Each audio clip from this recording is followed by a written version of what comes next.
सबसे पहले ज्योतिष क्या होता है, क्योंकि हम इस फील्ड में कदम रखने जा रहे हैं। इस पूरे फील्ड को ज्योतिष बोलते हैं। जो आप सोचते हो ना कि कुंडली देखने को ज्योतिष बोलते हैं, नहीं, उसे हम होरा शास्त्र बोलते हैं। फिर पूरा ऑकल्ट साइंस जो है इसे हम ज्योतिष बोलते हैं। क्या है इसका मतलब? ज्योति प्लस ईश। ज्योति को बोलते हैं लाइट और ईश को बोलते हैं God. Light of God, God की लाइट। अब ज्योतिष सीखने का पर्पस क्या है? हाँ, मुझे पता है आप सब प्रेडिक्शन सीखने आए हैं, लेकिन ज्योतिष का मेन पर्पस प्रेडिक्शन नहीं है। ज्योतिष का मेन पर्पस है डिवाइन से कनेक्शन बनाना। डिवाइन से मेन कनेक्शन बनाना हमारा ज्योतिष का मेन पर्पस है, लेकिन हम उस चीज पे ध्यान नहीं देते। हम कहाँ से आए हैं, क्यों आए हैं, हमारा क्या होगा, कर्म क्या है, आत्मा मरने के बाद कहाँ जाती है, इस सब का आंसर आपको केवल ज्योतिष ही दे सकती है। साइंस तो मानता ही नहीं इन चीजों को, ज्योतिष ही आपको इसका आंसर दे सकती है। पहला हमारा पर्पस क्या है? डिवाइन कनेक्शन, डिवाइन से अपना कनेक्शन बनाना। उसके बाद आता है प्रेडिक्शन कि हमारे जीवन में क्या होगा, कैसे होगा, क्या करना चाहिए तब सही होगा, किस रास्ते पर चलना चाहिए, उसे बोलते हैं प्रेडिक्शन। अब देखो, ज्योतिष ना एक पेड़ है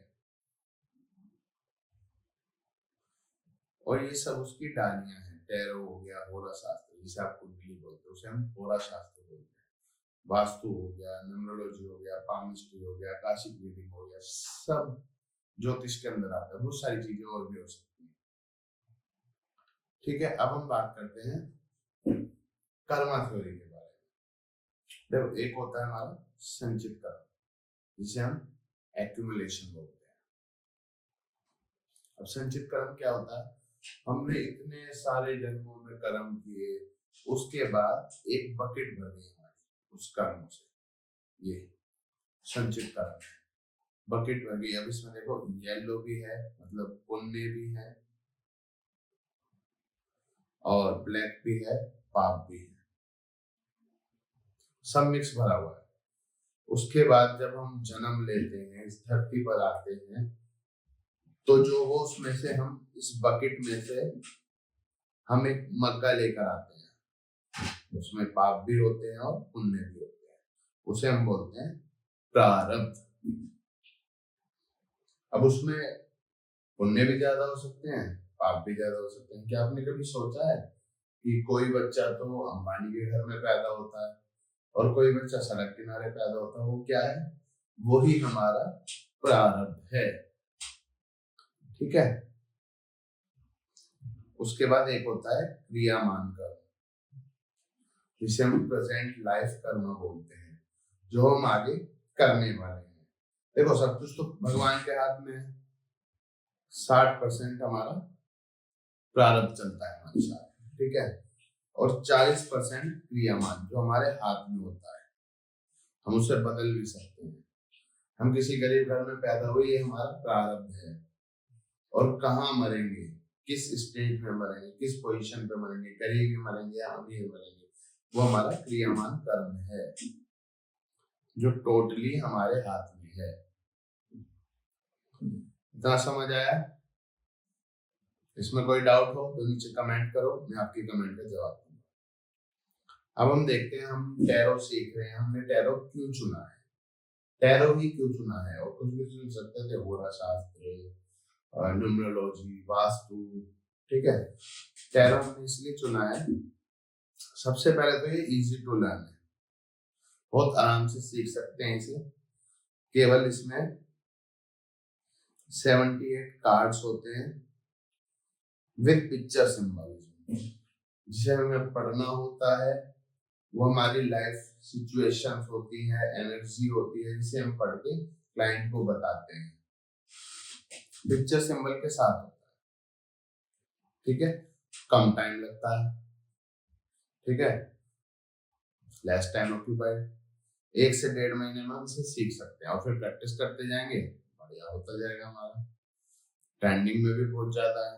क्यों है ट्रेंडिंग में? ये ट्रेंडिंग में इसलिए चल रहा है सबसे ज्यादा क्योंकि आजकल की देखो समस्या क्या है, आजकल सब लोग कंफ्यूज हैं। इधर जाऊं, ये करूं, वो करूं, मुझे लाइफ में क्या करना चाहिए, बहुत ज्यादा कंफ्यूजन है इस दुनिया में आज की डेट में। इसलिए टैरो मोस्ट ट्रेंडिंग में है क्योंकि ये सॉल्यूशन बताता है। इसका सबसे मेन पॉइंट है ऑप्शन स्प्रेड। ये ऑप्शंस के बीच में बताता है कि आपके लिए कौन सा रास्ता सही रहेगा, आपके लिए क्या करना सही रहेगा। और इजीली इसलिए भी लर्न हो जाता है क्योंकि पिक्चर जो होती है ना वो हमारे माइंड में सबसे जल्दी कैच होती है। हमारा सबकॉन्शियस माइंड है ना, वो पिक्चरों को समझता है, वो किस चीज को नहीं समझता, वो पिक्चर्स को समझता है, बहुत जल्दी याद कर लेता है। हर कार्ड के पीछे एक स्टोरी होती है, सब आपको बता के चलेंगे आज। अब देखते हैं व्हाट इज टैरो। टैरो होता क्या है? टैरो एक डिविनेशन टूल है जो नेचर की कह लो, भगवान की कह लो, ईश्वर की कह लो, अल्लाह की कह लो, वाहिगुरु की कह लो, वो उनकी बात हम तक पहुंचाता है। हमारा फोन नंबर तो है नहीं उनके पास, हमने प्रभु को कहा कि हमें रास्ता दिखाओ, अब उनके पास फोन नंबर तो है नहीं हमारा, हमें बताएंगे कैसे, वो रास्ता कैसे दिखाएंगे? तो हम टैरो के जरिए उनसे बात करते हैं। टैरो हमें उनकी बात बताता है कि हमें कैसे चलना चाहिए, क्या करना चाहिए। इसमें 78 कार्ड्स होते हैं, जो 78 एनर्जीज है, हमारी लाइफ की 78 सिचुएशंस हैं जो हमें बताती हैं। ये एक गाइडेंस टूल है, ये प्रेडिक्शन के लिए यूज नहीं होता, ये गाइडेंस टूल है। लेकिन आजकल करते हैं हम अपने हिसाब से हर चीज को डाल लेते हैं, तो हमने टैरो को भी बना लिया। अब टैरो की हिस्ट्री क्या है? अब हम लोग ये सोचते हैं कि ये अभी नया नया आया है, टैरो बहुत नया नया है, लेकिन ये नया नया नहीं आया, ये 15th सेंचुरी से है। इजिप्शियन यूज करते थे 15th सेंचुरी में। जो इसके लास्ट ट्रेसेस मिले हैं वो इजिप्ट में मिले हैं। पहले वो इसे एज अ कार्ड यूज करते थे और उन्हें खेलने के लिए प्लेइंग कार्ड यूज करते थे। फिर जब उन्होंने देखा कि हाँ ये प्रेडिक्शन करता है, बिल्कुल सच बताता है, गाइडेंस सही देता है, उन्होंने जब कनेक्ट किया अपनी लाइफ से इन कार्ड्स को, तो उन्होंने इस टूल को as a guidance tool use करना स्टार्ट कर दिया। और अब इजिप्शियंस को घूमने फिरने का भी बहुत शौक था, वो ट्रैवल बहुत ज्यादा करते थे, तो वो इटली गए, यूरोप गए, चाइना गए, फिर इंडिया आए। तो उनके साथ साथ जहां जहां वो जाते रहे, टैरो वहां डेवलप होता गया। Late 17th century and early 18th century में ये इंडिया में आया, जब यहाँ पर नाम दिया गया इसे डिविनेशन टूल। यहाँ पर इसे डिविनेशन टूल का नाम दिया गया इंडिया में। अभी भी आप गूगल पर सर्च करोगे what is tarot, tarot is a divination tool, ये आएगा आपको लिखा। और समय के साथ साथ इसके कई नाम बदले, टार, टरोकी, देन फाइनली टैरो हुआ। इसकी रिसर्च हुई, गोल्डन डॉन करके एक सोसाइटी बनी जिसमें इसकी रिसर्च हुई, एईवेट में रिसर्च करी इसकी। तो ये समझो कि इतना पुराना है ये। अब कुछ इंपॉर्टेंट पॉइंट देख लेते हैं, टैरो क्या है हमारा, कैसे यूज होता है। Tarot is the best use for clear confusion. हमें कोई कंफ्यूजन है, हमें इस रास्ते में जाना है, इस रास्ते में जाना है, तो टैरो हमें बता देगा कि इस रास्ते पे जाओगे तो क्या मिलेगा, तुम्हें कैसा इन्वॉल्वमेंट होगा, क्या क्या चैलेंजेस आएंगे, इस रास्ते पे जाओगे तो क्या क्या चैलेंजेस आएंगे, कैसा रहेगा, सब कुछ ये हमें बता देता है। तो वो कंफ्यूजन को क्लियर करता है। The study of tarot has come from Egypt. Egypt से मैंने भी बताया, फिर चाइना गई, इटली गई, यूरोप गई, then finally India. Europeans were ones who involved and explored the study of tarot cards. Europeans ने बहुत स्टडी की इसकी, बहुत टेस्ट किए, बहुत ज्यादा रिसर्च की इसके ऊपर। टैरो क्या है? टैरो के लिए सबसे जरूरी जो चीज है वो है हमारी इंट्यूशन। और इंट्यूशन को लेके हम उसे कैसे इंटरप्रेट करते हैं, हम कैसे समझाते हैं सामने वाले को, ये है tarot. Whenever a person come for a reading, कोई पर्सन आता है रीडिंग के लिए, the person should be pure at heart and should believe in tarot. यदि जो आपसे पूछने आया है वो टैरो में बिलीव नहीं करता तो टैरो उसका आंसर नहीं देगा। उसे मानना बहुत जरूरी है। जब उसकी मानोगे, उसमें बिलीव करोगे, तभी आपकी जो रीडिंग होगी वो बहुत अच्छे से कनेक्ट कर पाएगी। अब वैसे तो 3000 से ज्यादा डेक है मार्केट में, लेकिन जो 2900 डेक हैं वो राइडर एंड वेट की ही कॉपी है। जो हम डेक पढ़ने वाले हैं एई वेट का राइडर एंड वेट, वो राइडर एंड वेट की ही कॉपी है।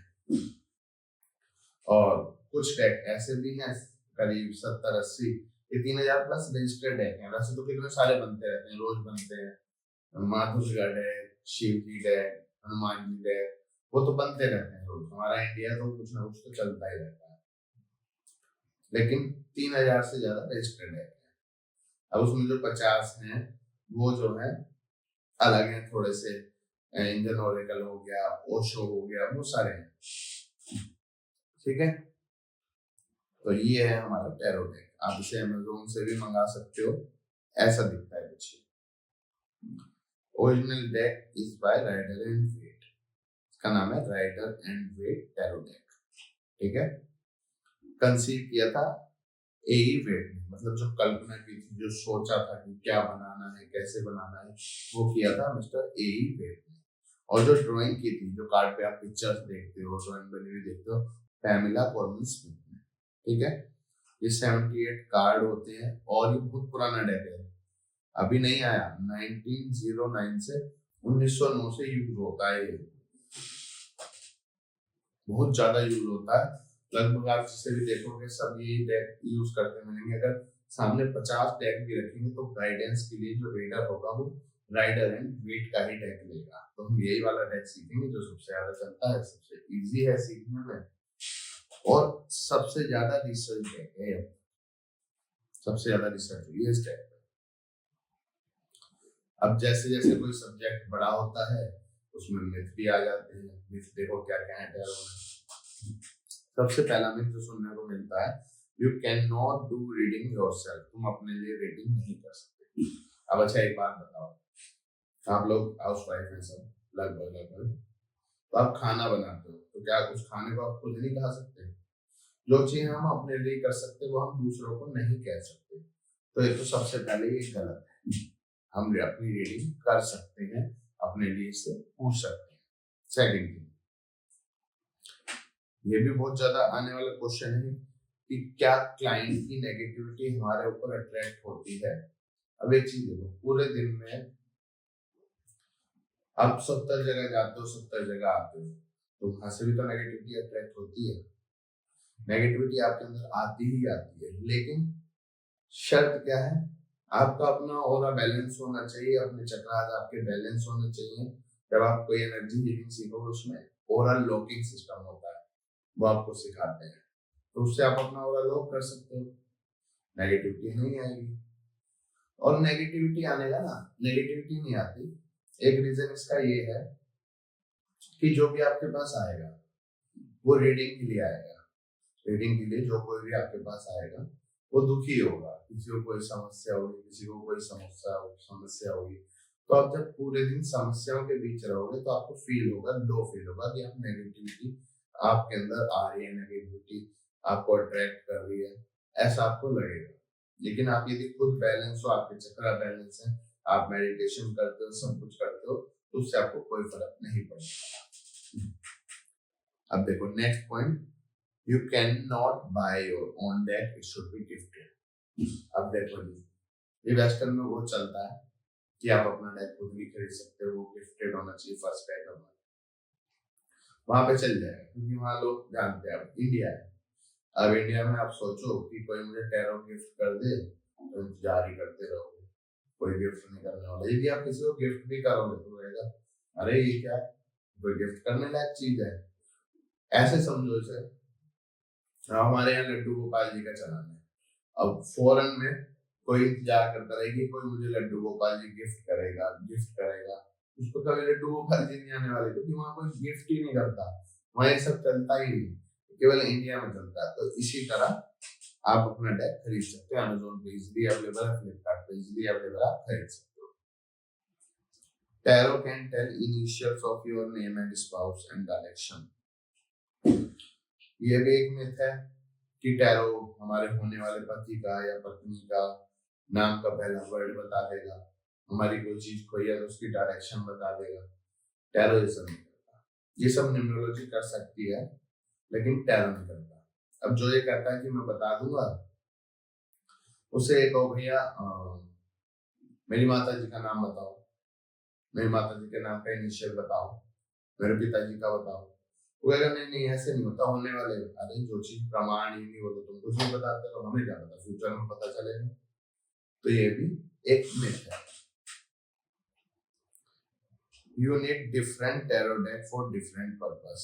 तुम्हें अलग अलग पर्पस के लिए अलग अलग टैरो डेक चाहिए। ये भी एक मिथ है। ये जो राइडर एंड वेट हम कर रहे हैं, जिसको हम सीखने वाले हैं, ये मोस्ट रिसर्च डेक है। इससे आप सब कुछ कर सकते हो। अब एक क्वेश्चन आया जी, जो ये एप्स होते हैं उनपे एंजल गाइडेंस मांगते हैं, तो ये थोड़ी कह रहे हैं कि एंजल कार्ड से ही तुम एंजल गाइडेंस दो। इससे भी गाइडेंस दे सकते हो, तो हम सिखाएंगे तुम्हें कैसे कैसे गाइडेंस करनी है, कैसे कैसे गाइडेंस देंगे, सब कुछ बताएंगे। नेक्स्ट मिथ है the death card mean literally death. आपका एक कार्ड आएगा जिसका नाम है डेथ, वो कभी भी लिटरल डेथ को नहीं बताता। और टैरो मेल फीमेल नहीं बताता, चाइल्ड बर्थ जो होता है मेल फीमेल, किसी की डेथ नहीं बताता, ये सब चीजें टैरो नहीं बताता, ना टैरो में अलाउ है बताना। अगर आपको पता नहीं चलती है तो भी आपको नहीं बताना है। एक मिथ है जी रिवर्स कार्ड का, ये सबसे ज्यादा हाई पॉपुलर मिथ चल रहा है आज के डेट कि अगर कार्ड सीधा आया तो पॉजिटिव है, उल्टा आया तो नेगेटिव है। इसका फंडा भी हम क्लियर करेंगे आगे, जब एक कार्ड आएगा मैं उसे जरूर क्लियर करूंगा आपके लिए। तो रिवर्स कार्ड भी नहीं होते, ये भी आपको समझ नहीं आएगा, जब समझ आएगा, ठीक है। एक होता है टैरो स्पेल, ये टैरो स्पेल कर दो, मेरा गर्लफ्रेंड मेरे पास आ जाएगा, मेरी गर्लफ्रेंड मेरे पास आ जाएगी। अरे टैरो स्पेल अगर तुम कर ही सकते हैं तो तुम देश के बड़े आदमी पे टैरो स्पेल कर देते, अम्बानी जी पे टैरो स्पेल कर देते, सब आपकी सारी बात मानते, जो आप कहते वो होता, मोदी जी पे कर देते, योगी जी पे कर देते। तो टैरो स्पेल नाम की कोई चीज नहीं होती। तंत्र मंत्र होता है वो अलग चीज है, लेकिन टैरो स्पेल नहीं। अब क्या क्या क्वालिटी होनी चाहिए एक गुड टैरो रीडर में? A tarot reader should meditate daily. Tarot reader को रोज मेडिटेट करना है, 15 मिनट रोज। आज से आपका ये होमवर्क भी है, रोज आपको 15 मिनट सुबह, 15 मिनट सोने से पहले मेडिटेशन जरूर करना है, डिवाइन से कनेक्शन जरूर बनाना है। 15 मिनट मेडिटेशन करना है, 15 मिनट कोई भी मंत्र की चैंटिंग कर सकते हो जो आपको अच्छा लगता है, जो आपके इष्ट देव हैं, भोले बाबा हैं तो ओम नमः शिवाय कर सकते हो, हनुमान जी है, राम राम कर सकते हो। मतलब कुल मिला के एक डिवाइन से कनेक्शन बनाना है। जो भी भगवान आपको अच्छे लगते हैं, माता रानी अच्छी लगती है तो माता रानी का मंत्र कर सकते हो, सिंपल नाम कर सकते हो। A tarot reader should be a good psychologist. Tarot reader को गुड साइकोलॉजिस्ट होना चाहिए। इसमें क्या है, जब क्लाइंट आपके पास आते हैं, मैंने पहले भी बताया कि वो नेगेटिव है, यदि आपका माइंड ही एक अच्छी स्टेट में नहीं है तो उसकी नेगेटिविटी आपको अट्रैक्ट करेगी, मतलब उसकी जो सैडनेस है वो आपके ऊपर इफेक्ट करेगी, आप भी सैड हो जाओगे, अरे ये ऐसा क्यों, अरे ये ऐसा क्यों। आपको जब भी रीडिंग करनी है बिल्कुल न्यूट्रल होकर रीडिंग करनी है आपको हमेशा, कभी भी ना नेगेटिव होना ना पॉजिटिव होना। वो हम आपको सिखाएंगे कैसे होता है, उसे हम बोलते हैं ग्राउंडिंग। इस कोर्स में है आपके, ग्राउंडिंग आपको करनी सिखाई जाएगी रीडिंग से पहले। A tarot reader should only predict for people who believe in tarot and never should do it just for fun. देखो, जो टैरो में विश्वास करता है आप केवल उसी के लिए प्रेडिक्शन करोगे, जो टैरो में बिलीव नहीं करता उसके लिए आप प्रेडिक्शन नहीं करोगे। ये कोई खेल का सामान नहीं है कि आप ट्रेन में जा रहे हो प्रेडिक्शन कर रहे हो, नहीं। आपको अपनी एक जगह बनानी है, उस पे ही आपको प्रेडिक्शन करनी है, उस पे ही आपको सब कुछ करना है, ठीक है। और जो विश्वास करता है केवल उसके लिए करना है। A tarot reader should never be fake and greedy. देखो, कोई आपके पास आया, एक तो वो पहले से ही परेशान है, ठीक है, दुखी आएंगे आपके पास, कुछ तो कोई कोई आएगा कि मेरा ये काम हो गया, जल्दी टुका लो। तो आप तो पहले से परेशान है, फिर आप उसको लालच के जरिए ये वाला नग पहन लो, ये वाला क्रिस्टल ले लो आप, है ना, ये वाला ब्रेसलेट पहन लो या ये कर लो, तो वो तो पहले ही दुखी है, उस पर क्या होगा, उसका पाप आपके कर्म पे आएगा, आपको इफेक्ट करेगा उसका कर्म। तो आपको बिल्कुल भी ग्रीडी नहीं होना, झूठ नहीं बोलना, चीजों को समझना है, अच्छी तरह उसे समझाना है, ठीक है। एक और quality, you should not ask same question again before 6 months to 8 months। देखो, यदि आपने एक क्वेश्चन पूछा टैरो से, क्या मेरी जॉब लग जाएगी, अब टैरो में आया नो, नहीं लगेगी, तो आपको 6 से 8 महीने से पहले दोबारा वो क्वेश्चन नहीं करना है, सेम क्वेश्चन नहीं करना है। इसे 2 पार्ट में तोड़ते हैं। टार मतलब वे ऑफ लाइफ, रोस मतलब royal, tarot means a royal way of life. Tarot आपको अच्छी जीवन जीना सिखाता है, रॉयल जीवन जीना सिखाता है, अपनी लाइफ लिविंग का, ठीक है। अब ये कोई आपके लिए महल तो बना नहीं देगा, कोई आपको राजा तो एकदम से बना नहीं देगा। टैरो क्या करता है, पहले क्या होता था, जब राजा महाराजा किसी नई जगह जाते थे, किसी शहर में जाते थे, तो पहले उनके सर्वेंट्स जाते थे, उस जगह का अच्छे से परीक्षण करते थे कि यहाँ सब कुछ ठीक है, इस चीज की व्यवस्था चाहिए, पानी चाहिए, खाने को चाहिए, उनके रहने की व्यवस्था चाहिए। जैसे अभी बाहर से दूसरे कंट्री का कोई प्रेसिडेंट या प्राइम मिनिस्टर कोई भी आता है, तो उससे पहले उनके सर्वेंट्स आ जाते हैं, वो सब चीज का निरीक्षण करते हैं, परीक्षण करते हैं, उसके बाद ही वो आते हैं। तो टैरो आपको पहले ही बता देगा। आपने टैरो से पूछा जी मैं ये वाली जॉब कर लूं या ये वाली जॉब कर लूं, मैं दिल्ली जाऊं, गुड़गांव जाऊं, नोएडा जाऊं या फिर शिमला जाऊं, तो टैरो आपको पहले ही बता देगा कि दिल्ली जाओगे तो ये चैलेंजेस आएंगे, ऐसा ऐसा होगा तुम्हारे साथ, गुड़गांव जाओगे तो ऐसा ऐसा होगा, ये चैलेंज, जो आपको अच्छा लगे वो चूज कर लो। हो गया ना रोहित, वो आपको पहले ही बता देगा कि वहां पर क्या क्या होने वाला है, क्या अच्छा रहने वाला है, क्या बुरा रहने वाला है, सब चीज वो आपको बता देगा। अब देखते हैं कि टैरो हमारा जो है वो काम कैसे करता है, चलता कैसे है। भाई कुछ तो होता होगा कि ये काम करता है। बहुत से लोग समझते हैं कि ये केवल कार्ड्स है। जब मैंने पहली बार टैरो को देखा, मैं भी सोचता है यार ये कार्ड्स हैं, ये कैसे बताते होंगे चीज को सच, कैसे प्रेडिक्ट करते होंगे फ्यूचर, कैसे गाइडेंस देते होंगे। लेकिन जब इसे समझा, जाना, धीरे धीरे सब चीज पकड़ में आई, तो हाँ वर्क करते हैं, समझ आ गया। ये हमारा टैरो कार्ड, ठीक है। देखो सबसे पहले ऊपर है नंबर, जो रोमन में लिखा होगा 1 2 3, ठीक है, 4, ऐसे रोमन में इसमें नंबर होते हैं, उसे हम बोलते हैं न्यूमरोलॉजी। न्यूमरोलॉजी पे बात करता है, ठीक है। उसके बाद आते हैं जो कलर दिख रहे हैं आपको, येलो है, रेड है, व्हाइट है, ठीक है, रेड है, ब्लैक है, ठीक है, उसे हम बोलते हैं कलर सिंबल, कलर सिंबल, ठीक है। उससे भी फर्क पड़ता है, भी बताएंगे कैसे।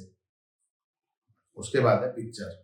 कार्ड में क्या क्या दिख रहा है, पिक्चर में पहले ये फूल दिख रहे हैं, ये हाथ में वॉन दिख रही है, इन्फिनिटी का साइन दिख रहा है, ये मैन दिख रहा है, कप दिख रहा है, एंटिकल कुछ है, ठीक है, तलवार दिख रही है, ये नीचे भी फूल है, टेबल है। तो इस एक एक चीज का बहुत ही बड़ा मीनिंग है, छोटी से छोटी चीज का, कहीं पे कोई इतनी सी बर्ड भी दिखाई गई है तो उसका भी कुछ ना कुछ मीनिंग है। तो एक पिक्चर से भी वर्क करता है। और सबसे बड़ी चीज है हमारी इंट्यूशन। एक कार्ड में 10 चीज बताता है, डिपेंड करता है कि हमारी इंट्यूशन क्या कहती है। हमारी इंट्यूशन स्ट्रांग होनी चाहिए, इसलिए पहले मैंने आपको एक चीज बताई कि मेडिटेशन करना है रोज डेली, 15-20 मिनट का काम है, हम अपने लिए इतना तो कर ही सकते हैं, है ना। उसके बाद एक है शकुन शास्त्र। अच्छा, किसी को पता है शकुन शास्त्र के बारे में? पता है तो कमेंट करके बताओ नीचे। आपको भी पता ही नहीं शकुन शास्त्र के बारे में? नहीं, बचपन से सुनते हुए आ रहे हो आप। बिल्ली ने रास्ता काट दिया, अरे काम नहीं बनने वाला, दूध वाला दिखाई दे गया, सारे काम बन जाएंगे। तो ये होता है शगुन अपशगुन, ये बोलते हैं। अब ये पहले काम करते थे, आजकल हमारे ऊपर ये काम नहीं करते। क्यों नहीं करते? क्योंकि आजकल हम नेचर से बहुत ज्यादा दूर हो गए। पहले हम नेचर से कनेक्ट रहते थे, तो नेचर हमें समझाता रहता था, संकेत देता रहता था कि ऐसा करो, ऐसा हो रहा है, ये संकेत हुआ तो ऐसा ये काम होगा या ये काम नहीं होगा। आप कोई काम करने जा रहे हो, ये काम होगा, ये काम नहीं होगा, तो नेचर हमें संकेत दे देता था। आज क्या है, एसी में बैठे हैं बंद कमरे में, पूरा पूरा दिन निकल जाता है, पहले ऑफिस का काम करते रहते हैं, फिर सो जाते हैं। वर्क फ्रॉम होम चल गया आजकल। पहले तो ड्यूटी पे जाते थे तो रास्ते में थोड़ा बहुत नेचर तो मिलता ही था, आजकल वर्क फ्रॉम होम और चल गया। तो कुल मिला के अब हमारे ऊपर इतना वो नहीं करता। लेकिन पहले जो साधु महात्मा होते थे वो कुंडली थोड़ी देखते थे या न्यूमरोलॉजी थोड़ी वो ग्रेड बनाते रहते थे बैठ के, या कार्ड थोड़ी लेके बैठते थे। वो पहले नेचर के इंडिकेशन को देख के, आपने कोई क्वेश्चन पूछा, कोई इंडिकेशन हुआ, नेचर ने कोई इंडिकेशन दिया, उस सवाल का जवाब दे देते। तो ये है शकुन शास्त्र। ये भी एक बहुत बड़ा सब्जेक्ट है अपने आप में, इसे भी हम करेंगे।